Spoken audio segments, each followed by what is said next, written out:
గత నెల 22వ తారీఖున పహల్గామ్లో టెర్రరిస్టుల దాడుల్లో అసువుల బారినటువంటి అమాయకులైనటువంటి 26 మంది యాత్రికులను ఉగ్రవాదులు పొట్టన పెట్టుకున్నారు. దీనిని పోలిట్ బ్యూరో తీవ్రంగా ఖండిస్తూ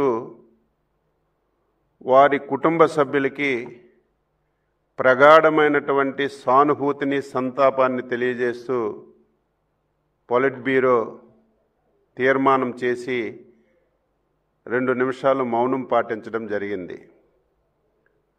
దీంతో పాటుగా తెలుగుదేశం పార్టీలో ఈ మధ్య కాలంలో ముఖ్యమైనటువంటి నాయకులు మాజీ శాసనసభ్యుడు, మాజీ పార్లమెంట్ సభ్యుడు పాలకొండరాయుడు గారు, జికే ఉల్లా గారు, వీరయ్య చౌదరి గారు మరణం చెందారు. వారికి కూడా పోలిట్ బ్యూరో ప్రగాఢమైనటువంటి సంతాపాన్ని తెలియజేస్తూ వారి కుటుంబానికి ధైర్యాన్ని ఇవ్వాలని పోలిట్ బ్యూరోలో నిర్ణయం తీసుకొని వారికి కూడా 2 నిమిషాలు మౌనం పాటించడం జరిగింది. దీంతో పాటుగా ఏదైతే ఆపరేషన్ సింధూర్ రూపకల్పన చేసి సమర్థవంతంగా ఉగ్రవాదుల దాడుల్ని పాక్ సైనిక చర్యలను తిప్పికొట్టి ప్రజల నమ్మకాన్ని, దేశం యొక్క ప్రతిష్టను పెంచి పాకిస్తాన్ను ఒంటరిపాటు చేసినటువంటి భారత ప్రధాని శ్రీ నరేంద్ర మోడీ గారికి, త్రివిధ దళాల్ని, వారి అధిపతుల్ని ఈ ఆపరేషన్ సింధూర్లో పాల్గొన్నటువంటి ప్రతి ఒక్క సైనికుడికి అభినందిస్తూ పోలిట్ బ్యూరో తీర్మానం చేసిందని చెప్పి సందర్భంగా తెలియజేస్తున్నాను. దీంతో పాటుగా తెలుగుదేశం పార్టీ చరిత్రలో ఎంతోమందికి పద్మభూషణలు, విభూషణలు, భారతరత్నలు తీసుకురావడానికి ప్రయత్నం చేశాం. కానీ ఈరోజు సాక్షాత్తు గౌరవ శాసనసభ్యుడు, మా పోలిట్ బ్యూరో సభ్యుడు నటరత్న శ్రీ నందమూరి బాలకృష్ణ గారికి పద్మభూషణ్ వచ్చింది.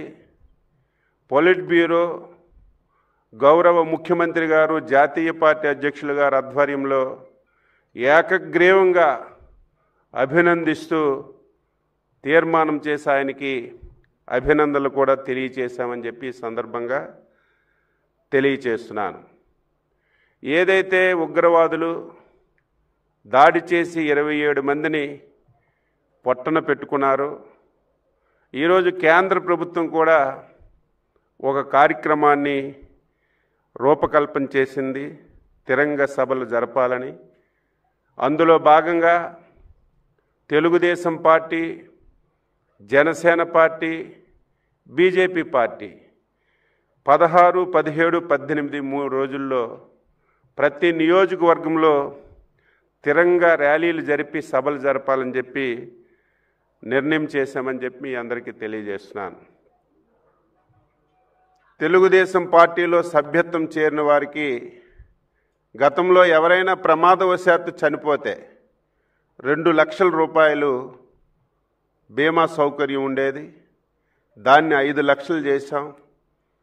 మొన్న జనవరి నెల నుంచి అది అమలు చేస్తున్నాం. ఇప్పటికే 195 మందికి 9.75 కోట్ల రూపాయలు కార్యకర్తలకు అందించాం. ఈరోజు పోలిట్ బ్యూరోలో చర్చించి ఎక్కడ కూడా ఆలస్యం లేకుండా ఎవరైనా సభ్యత్వం ఉన్నటువంటి కార్యకర్త చనిపోతే వెంటనే రికార్డ్స్ అన్నీ ఎస్టాబ్లిష్ చేసి ఇన్సూరెన్స్ కంపెనీ వాళ్ళతో మాట్లాడి వీలైనంత తొందరగా క్లెయిమ్ వచ్చే విధంగా చర్యలు తీసుకోమని పోలిట్ బ్యూరోలో నిర్ణయం చేశామని చెప్పి తెలియజేస్తున్నాను. తెలుగుదేశం పార్టీ కార్యకర్తల సంక్షేమానికి, కార్యకర్తల యొక్క ఏదైనా ఇబ్బందులుంటే వెంటనే ఆదుకోవడానికి అన్ని విధాలు కూడా చర్యలు తీసుకుంటున్నాం.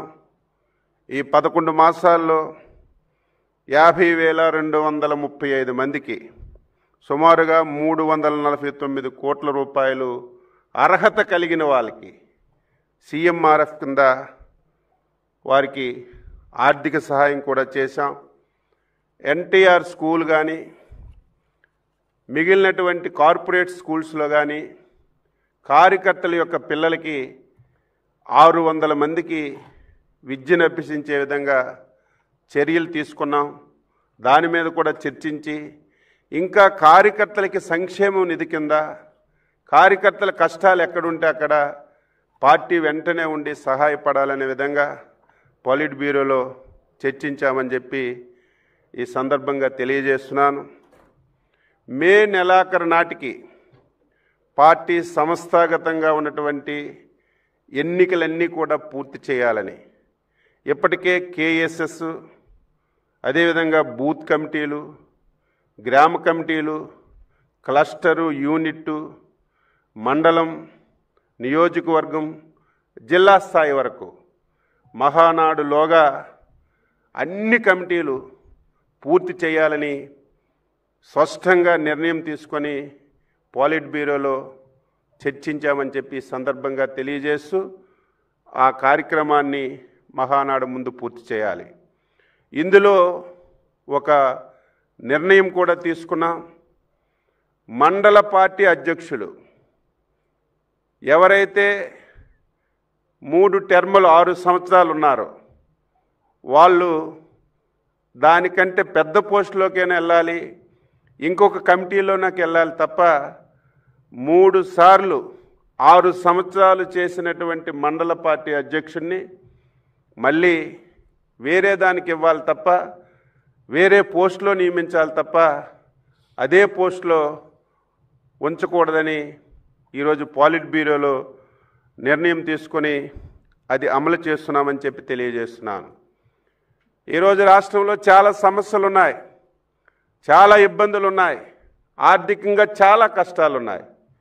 ఈ 11 మాసాల్లో ఎన్ని ఇబ్బందులున్నా, కష్టాలున్నా అభివృద్ధిని, సంక్షేమాన్ని సమాంతరంగా ముందుకు తీసుకెళ్తూ ఎన్నికల్లో ఇచ్చినటువంటి హామీలు, మేనిఫెస్టోలో ఇచ్చినటువంటి హామీలు కానీ, సూపర్ 6 కింద ఇచ్చినటువంటి హామీలు కానీ ఒక్కొక్కటి నెరవేరుస్తూ ముందుకెళ్తున్నాం.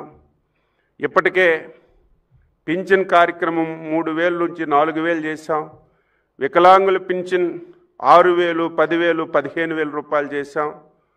రేపు మళ్ళీ జూన్ 12వ తారీఖున గత ప్రభుత్వంలో ఎవరైతే భర్తలు చనిపోయి విడోస్గా ఉన్నటువంటి భార్యలకి పింఛన్లు ఇవ్వకుండా ఆప్ చేశారు, అవన్నీ 1,00,000 చిల్లర ఉన్నాయి.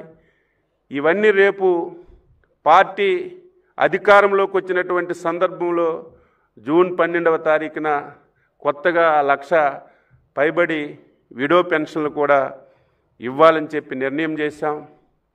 గ్యాస్ సిలిండర్లు 3 ఇస్తున్నాం. దీనివల్ల చాలా వరకు చర్చించి మనం గ్యాస్ సిలిండర్ తీసుకున్న తర్వాత లబ్ధిదారుల అకౌంట్లో డబ్బులు వేయడం వల్ల సాటిస్ఫాక్షన్ రావడం లేదని దానికి స్వస్తి పలికి 3 గ్యాస్ సిలిండర్లకి ముందే లబ్ధిదారుడి అకౌంట్లో మేము డబ్బులు వేసేస్తాం, ఆయనే డైరెక్ట్గా కొనుక్కోవచ్చు, కొనుక్కోకపోవచ్చు, లేకపోతే డబ్బులు తీసుకునే అవకాశం ఉంటుంది. ఇది ఒక మంచి నిర్ణయం ముఖ్యమంత్రి గారు ఈరోజు పోలిట్ బ్యూరోలో నిర్ణయం తీసుకొని జనసేన, బీజేపీతో మాట్లాడి ప్రభుత్వంలో ఈ ఆదేశాలు ఇవ్వడానికి నిర్ణయం చేశాం అని చెప్పి సందర్భంగా తెలియజేస్తున్నాను. మొన్ననే మత్స్యకారులకి 258 కోట్లు ఏదైతే వేట నిషేధ సమయానికి వృత్తి కూడా ఇచ్చాం. రేపు జూన్ 12 పాఠశాలలు తెరిచేలోగా తల్లికి వందనం కింద పిల్లల తల్లిదండ్రుల అకౌంట్లలో డబ్బులు వేయాలని ఈరోజు పాలిట్ బ్యూరోలో నిర్ణయం చేశాం. కేంద్ర ప్రభుత్వం రేపెప్పుడు అన్నదాత సుఖీభవ కింద ఫస్ట్ ఇన్స్టాల్మెంట్ వేస్తారు, అదే రోజు మనం ఫస్ట్ ఇన్స్టాల్మెంట్ జోడించి రైతులకు ఇవ్వాలని చెప్పి నిర్ణయం చేశాం. దీంతో పాటుగా ఇంకొక మంచి నిర్ణయం తీసుకున్నాం. రేపా ఎల్లుండా 10 రోజుల్లో రాష్ట్ర ముఖ్యమంత్రి గారు, జాతీయ పార్టీ అధ్యక్షులు ఈ 12 మాసాల్లో ఏ నెలలో ఏ సంక్షేమ పథకం ఇస్తాం, ఏ తారీఖుని ఇస్తామనేది ఒక సంవత్సరం క్యాలెండర్ కూడా వీలైనంత త్వరగా ముఖ్యమంత్రి గారు సంక్షేమ పథకాలు ఏదైతే సూపర్ 6లో కానీ ఏదైతే మనం హామీలు ఇచ్చామో ఒక్కొక్క మంత్ ఒక్కొక్క సంక్షేమ పథకాన్ని అమలు చేయాలని 12 మాసాల క్యాలెండర్ కూడా వీలైనంత తొందరగా ఇస్తామని చెప్పి ఈ సందర్భంగా తెలియచేస్తున్నాను. 11 మాసాల్లో 8.50 లక్షలు పెట్టుబడులు వచ్చాయి. అవన్నీ అమలు జరిగే విధంగా మనం అనుకున్నటువంటి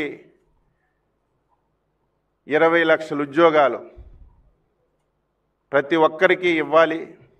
అదేదో మనం చెప్పడం కాదు, ఎవరు కంప్యూటర్లో చూసినా సరే ఏ పరిశ్రమలో ఎంతమందికి, ఏ ఊర్లో ఎంతమందికి, ఏ జిల్లాలో ఎంతమందికి ఇచ్చామనే స్పష్టమైనటువంటి సమాచారాన్ని ప్రతి ఒక్కరికి తెలియజేయాలని ఈరోజు పాలిట్ బ్యూరోలో నిర్ణయం చేశాం.